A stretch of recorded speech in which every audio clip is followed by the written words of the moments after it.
Dhe amendamenti I fundit, nderuar kryetare, unë jam deputete I qarkut të Vlorës. Qarku I Vlorës gjatë periudhës së verës u përfshi nga djegje masive situata e zjarreve dhe tani gjatë muajit nëntor u përfshi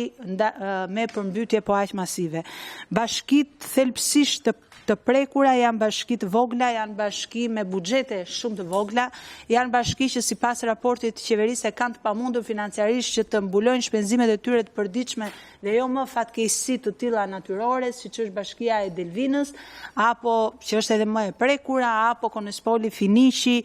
të cilat sigurisht ka nevojë për mbështetje. Ju e dini që situata e zjarreve ka ndodhur që në Korrik dhe ende nuk ka ndonjë ide se kur mund të dëmshpërblehen, dhe më të mendosh që do të filloj për situatën e përmbytjeve. Në këtë aspekt, duke ju paraqitur pak problemin, kam kërkuar dhe uroj që të miratohet fondin e kontingjencës për 2 miliard lek I destinuar për qarkun Vlorë, që të shpërndahet në mënyrën e tillë 1.5 miliard lek si kompensim financiar ndaj banorëve dhe bizneseve, pronat e cilës janë dëmtuar nga zjarret apo nga përmbytjet e ndodhura gjatë vitit 2025 dhe 0.5 miliard lek për rehabilitimin e infrastrukturës së dëmtuar nga këto përmbytje, sepse ka dhe disa ura, disa rrugë në fshatra që janë dëmtuar të paktën në qarkun tonë. Kompensimi financiar ndaj banorëve dhe bizneseve do të jepet sipas përcaktimeve me vendim të Këshillit të Ministrave, I cili do të miratohet brenda janarit të vitit 2026. Shteti ka detyrim ligjor dhe kushtetues që të mbrojë qytetarët nga pasojat e fatkeqësive natyrore, si dhe të sigurojë mekanizma të efektshëm për rekuperimin dhe kompensimin e dëmeve. Alokimi I këtij fondi për ta garanton trajtim të drejtë, transparent, të shpejtë ndaj banorëve të dëmtuar në përputhje edhe me parimet e solidaritetit social dhe përgjegjësisë publike që kemi neve të gjithë bashkë si ligjvënës. Ju kujtoj që banorët e prekur janë banorë të zonave shumë të varfra të Shqipërisë, të cilët janë dëmtuar I vetmi burim jetese që kishin, ose janë dëmtuar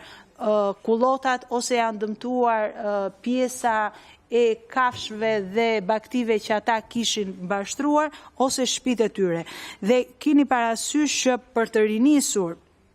aktivitetin e tyre ekonomik, për të rikthyer prodhimin e tyre bujqësor, apo për të riparuar dhe rindërtuar banesat, ne nuk mund t'i lëmë pa afat, në kuptimin që kur të kenë buxhet bashkit, apo kur ta mendojë të arsyeshme qeveria për ndonjë vit elektoral. Dhe pa ndërhyrjen e qeverisë qendrore, është e pamundur, ja u thash, për buxhetin e